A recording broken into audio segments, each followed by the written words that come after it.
Un saludo para todas aquellas personas que nos observan. Primeramente, antes de comenzar con este tercer video sobre la función modular, agradecerle a todas aquellas personas que se han suscrito al canal. Por favor, me pueden apoyar con sus likes y comentar los videos sobre cualquier duda o recomendación que deseen. Ahora sí, comenzamos con este tercer video donde vamos a estar tratando la función modular. Pero para ello, primeramente, vamos a recordar cómo se define el módulo. Bueno, siendo A un número real, el valor absoluto de A o módulo de A se denota como doble barra con una A dentro. Y está dado por el módulo de A es A si A es mayor o igual que 0. Y es menos A si A es menor que 0. O sea, que si se le halla el valor del módulo a un número positivo, nos va a dar un número positivo. E igualmente, si se le halla el módulo a un número negativo, aquí sería A menos 3, se sustituye por menos 3 aquí, sería menos 3, y menos por menos es más, y por lo tanto el módulo de menos 3 también es 3. En resumen, el módulo no es más que la distancia que tienen los valores de la recta numérica al 0.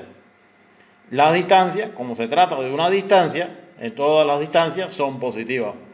Si el módulo de menos 100 es 100, es porque la distancia de 0 a 100 es de 100 unidades. Y el módulo de 100 es 100 porque la distancia de 0 a 100 también es de 100 unidades. Por tanto, el módulo también puede ser considerado como una función. Tenemos la siguiente tabla, donde le dimos ciertos valores a x como son menos 5, menos 4, menos 3, menos 2, menos 1, y así 0, 1, 2, 3, 4 y 5. Si le hallamos el módulo a cada uno de esos valores, obtenemos que el módulo son esos mismos valores, pero todos positivos. Por tanto, en un sistema de coordenadas vamos a representar dichos valores. Por lo tanto, aquí tenemos un conjunto de pares ordenados. El primer par ordenado es menos 5, punto y coma 5, 4, punto y coma menos 4, menos 3, punto y coma 3, menos 2, punto y coma 2, menos 1, punto y coma 1, 0, punto y coma 0. Es decir, este es el origen de coordenadas. Y ahí tenemos uno de esos puntos. O sea, tenemos un punto en 1, punto y coma 1. Bueno, representando todos estos puntos, obtenemos esta forma. O sea, aquí tenemos el origen de coordenadas, aquí tenemos 1 punto y coma 1, 2 punto y coma 2, 3 punto y coma 3 y 4 punto y coma 4. Y aquí tenemos menos 1 punto y coma 1, menos 2 punto y coma 2, menos 3 punto y coma 3 y menos 4 punto y coma 4. Por tanto, si unimos todos estos puntos, obtenemos la función modular, que tiene forma de una V, o sea, son dos rectas que parten de un origen común. Analizando las propiedades de esta función en su estado más básico, bueno, la correspondencia de f tal que a cada valor se le hace corresponder su módulo, se conoce como función modular. Y estamos acá con el caso más básico de una función modular, donde vamos a determinar sus propiedades. Podemos ver en el caso del dominio que esas rectas en ambos lados abarcan, o sea, si se proyectan sobre el eje de las abscisas, ellas alcanzan a tomar todos los valores de ese eje. Por lo tanto, el dominio serían todos los x que pertenecen a los reales.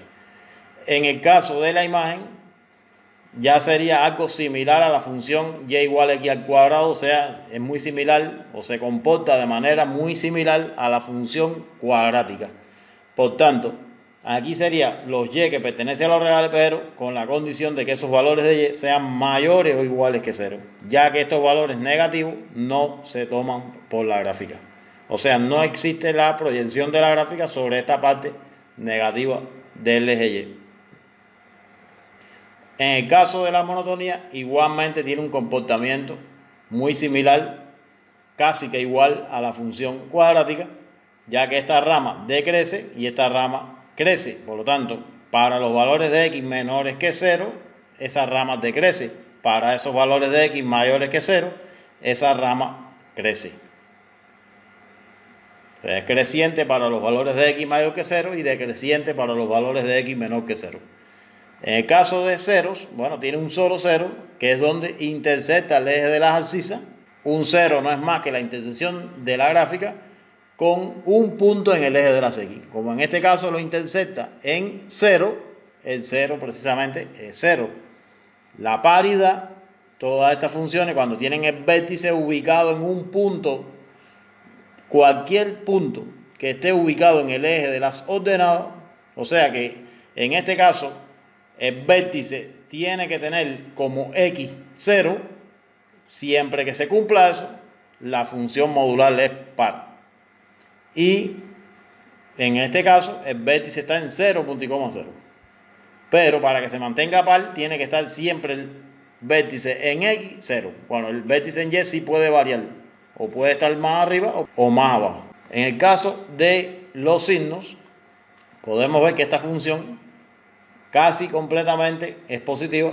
Lo que hay un valor que no es positivo ni negativo, que en este caso es 0. Por lo tanto, es positiva con la condición de que x sea distinto de 0, ya que x igual 0 no es ni positivo y tampoco es negativo. El valor mínimo que alcanza a tomar la función se llama y en este caso, y y el mínimo valor que toma es 0. Ahora, cuando existe un signo negativo delante de las barras de módulo, la función abre hacia abajo. Ahora, el dominio sigue siendo el mismo porque cubre todo el eje de las x. La imagen ahora cambia, ya que ahora serían los valores de y, o sea, toma los valores de y que son menores o iguales que 0. También hay que incluir el 0, ya que es el máximo valor que alcanza a tomar la misma. La monotonía ahora, al contrario del caso anterior, ahora primero crece y después decrece. Ella crece para esos valores de x que son menores que 0 y decrece para esos valores de x que son mayores que 0. Por lo tanto, es creciente para x menores que 0, decreciente para x mayores que 0. En el caso del 0 sigue siendo 0, ya que intersecta el eje de las abscisas en 0. La paridad sigue siendo par, ya que el vértice en x vale 0. Y los signos en este caso es negativa, pero con la condición de que x sea distinto de 0 igualmente, ya que 0 no es ni positivo ni es negativo. Vamos a ver ahora los desplazamientos. Tenemos la función modular en su estado más simple, o sea, con su vértice en el origen de coordenada, 0.0. Si ocurre un desplazamiento a la izquierda, entonces ese b se suma en la ecuación. B está negativo, se suma en la ecuación. Si ocurre un desplazamiento a la derecha, ese b se resta. Como pueden observar, fuera del módulo no se suma ni se resta nada, ya que no ha ocurrido ningún desplazamiento en el eje Y. Por lo tanto, como aquí se suma o se resta 0, no hace falta ponerlo. Ahora, si ocurre un desplazamiento hacia arriba, como X, o sea, aquí a X de adentro del módulo no se le suma ni se le resta nada, puesto que no ocurrió desplazamiento en el eje X. Ahora, en este caso sí ocurrió un desplazamiento en el eje Y, por lo tanto se le suma SC. En el caso de lo que esté fuera del módulo, el signo no cambia. Y si se desplaza hacia abajo, entonces ahora se le resta SC. También pueden ocurrir desplazamientos en ambos ejes. Por ejemplo, si ocurre un desplazamiento en el vértice B punto y coma C, se resta B y C, como es el que queda fuera del módulo, sí se mantiene con su signo positivo. Si ocurre un desplazamiento hacia la izquierda superior, entonces sería el vértice menos B punto y coma C y ese menos B pasa positivo en la ecuación. C mantiene o conserva su signo. Si ocurre un desplazamiento hacia abajo y a la izquierda, o sea, en la parte inferior izquierda, sería, se le suma B, ya que B está negativo, y C mantiene su signo. Y si ocurre el desplazamiento hacia la parte inferior derecha, sería entonces X módulo de X menos B menos C. Ahora, tenemos el siguiente ejemplo. Esboza el gráfico de la función f en x igual módulo de x más 3 menos 4 y analiza dominio, imagen, monotonía, 0, paridad, signos, valor mínimo e intersecto con el eje de las Y. Las coordenadas del vértice son muy fáciles de determinar, puesto que el valor de acá, al extraerlo al vértice, cambia el signo, o sea, menos 3, y el otro conserva el signo. El vértice estaría en el punto de coordenadas menos 3, punto y coma menos 4. Otra cosa que necesitamos para poder graficar, además del vértice, es los ceros, para tener una exactitud un poco mayor a la hora de tener la gráfica. Para calcular el cero, hay que hacer la ordenada 0, o sea, y0. Por eso es que esta ecuación sería igual a 0. Ahora, lo que esté dentro del módulo, primero lo tomamos como positivo y después lo tomamos como negativo. Claro, esta no es la única forma de resolver ecuaciones modulares, pero una forma bastante sencilla de comprender sería esta. Una ecuación modular da lugar a dos ecuaciones lineales. O sea, en primer lugar tomamos lo que está dentro del módulo positivo y después tomamos lo que está dentro del módulo negativo, por definición de módulo que vimos anteriormente. Ahora, este menos 3, menos 4, pasa para el otro miembro y queda 4 menos 3, 1. El primer valor de x sería 1 y aquí se elimina el paréntesis, cambiándole los signos a x, que sería menos x, y 3 positivo, que sería menos 3. Ese menos 3, menos 4 pasaría al otro miembro, suman 7, ya que pasan ambos positivos, y aquí, en este caso, como la x está negativa, podemos multiplicar por menos 1 o simplemente intercambiar miembros y queda que x sub 2 va a ser igual a menos 7. Después de haber tenido los ceros calculados, tenemos que el vértice está en el punto menos 3, punto y coma menos 4, y tenemos un 0 en menos 7 y otro 0 en 1. Por tanto, vamos a analizar las distintas propiedades que nos indican. En este caso, el dominio. Y sabemos que el dominio son esos valores que se proyectan a la gráfica sobre el eje de las X. O sea, aquí la gráfica podemos ver que tiene su proyección total sobre el eje de las X. Incluso si ampliamos la gráfica, puesto que esa gráfica se sigue ampliando a medida que aumentan los valores, podemos ver que el dominio se extiende por todo el eje X. Por tanto, aquí tenemos que el dominio es X, que pertenece a los reales. No hay restricciones en este caso. Es decir, aquí yo puedo sustituir cualquier valor de X, que el módulo no se va a indefinir. Cualquier valor de X real. Ahora, en el caso de la imagen, sería la proyección del gráfico sobre el eje de las Y. El gráfico podemos ver que se proyecta sobre el eje de la Y en este tramo que comienza en menos 4, pero incluso podemos agrandar más el gráfico y su proyección continúa hasta el infinito, es decir, que su proyección comienza en menos 4 y termina en más infinito. Por lo tanto, sería todos estos valores de Y que son mayores o iguales, porque hay que tener en cuenta también en menos 4. Y esa sería precisamente la imagen. Y que pertenece a los reales, tales que esas Y son mayores o iguales que menos 4. En el caso de la monotonía, podemos ver que esta parte que está en verde decrece, ya que la monotonía se analiza de izquierda a derecha. Esta parte decrece. Y esa parte que estamos destacando en color verde, podemos ver que se proyecta sobre esta parte del eje X. Es decir, se proyecta a la izquierda de menos 3. Y a la izquierda de menos 3 son los X menores que menos 3. O sea que para los X menores que menos 3 es decreciente. Y esta otra parte que hemos dibujado en rojo, vemos que se proyecta sobre X mayores que menos 3, es decir, a la derecha de 3.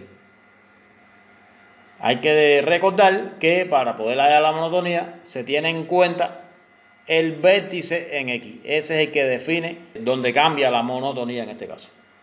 Por tanto, hasta menos 3, o sea, desde menos infinito hasta menos 3, decrece. O sea, es lo mismo que decir para los X menores que menos 3. Y desde menos 3 hasta el infinito, crece. O sea, que son los X mayores que menos 3. En este caso, para los valores de X mayores que 3, la función es creciente. El 0, bueno, en este caso tenemos dos ceros que los hemos calculado y sería 1 y menos 7. Y la paridad, como ya el vértice en X no es 0, sino es menos 3, por lo tanto no es par ni es impar. En el caso de los signos, podemos ver que esa parte que hemos destacado en rojo es una parte positiva de la función y se proyecta sobre los x menores que menos 7. Podemos ver aquí que esa parte en rojo tiene la proyección, este tramo de proyección acá hasta el infinito, claro. Pero este tramo de proyección son los x menores que menos 7. Y como está esa parte en rojo por encima del eje de las x, esa parte es positiva. Otro trozo de función que también es positiva sería este dibujado en rojo, pero en este caso se proyecta sobre esta parte del eje de las x que hemos sombreado en verde, incluso hasta el infinito, y esos son los valores de x que son mayores que 1. Por tanto, esa parte para los x mayores que 1 es positiva, ya que se encuentra, ese tramo en rojo se encuentra por arriba del eje de las x. O sea, toma valores de y positivos. Y el otro tramo de función sería este que hemos sombreado en azul. Por tanto, se proyecta sobre esta parte del eje x, o sea, entre menos 7 y 1, es la proyección de esta parte azul. Y quiere decir que para esos valores de x que están entre menos 7 y 1, esa función, como está por debajo, toma valores negativos. Por lo tanto, en resumen, es positiva para x mayores que menos 1, para x menores que menos 7, y es negativa para los valores de x que están entre menos 7 y 1. Y el valor mínimo es y igual menos 4 para x igual menos 3. O sea, el mínimo sería menos 4, que es el vértice en y, y lo alcanza en el vértice en x. O sea, el vértice en y sería menos 4 y el vértice en x sería menos 3. Y así funciona también la función cuadrática, ya que se comporta muy similar con estas funciones modulares. Espero que este video haya sido de su agrado. Nos veremos en el próximo. Solamente les pido que le den like al video, que se suscriban al canal para que me ayuden de esa manera. Y nos veremos en el siguiente.